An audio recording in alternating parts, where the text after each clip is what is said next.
If you're a brand new business getting ready to register for your state tax accounts, or if you've hired remote workers in other states, you should be prepared with the list of items that you're going to need to complete those registrations. So here it goes.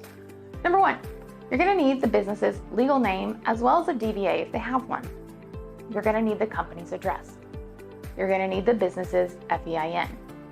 You're going to need to know when the first pay date was processed in that state, and also when you reached $1,500 in wages. Now, $1,500 is not the magic number across the board, but it is the general rule when it comes to unemployment taxes. I have started seeing different amounts that are much lower. Some states are $200, but it's a good idea just to go ahead and double check when you got to $1,500 in wages in case that is the requirement.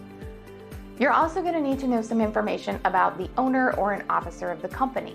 This will be asked when you complete the registrations. You're going to need to know the owner or officer's name, their home residence address, a phone number for them, their social security number, and sometimes their birthday. Now, when it comes to withholding tax, as soon as you process a payroll in that state, you have become liable for withholding and need to go get that taken care of. But with unemployment, again, there are different thresholds for when an employer actually becomes liable.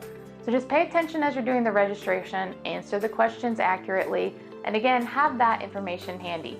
Business name, business address, DBA if you have one, the FEIN, the owner's name, owner's address, owner's social, owner's birthday, and then information about when the first pay date was in that state and when you reached the threshold for unemployment tax.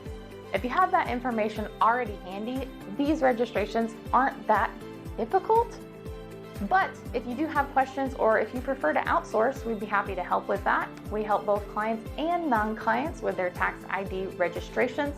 And we can also help determine your liability if you have questions or people working in different states. As always, if you have payroll questions, please don't hesitate to reach out, or you can find us online at valorpayrollsolutions.com.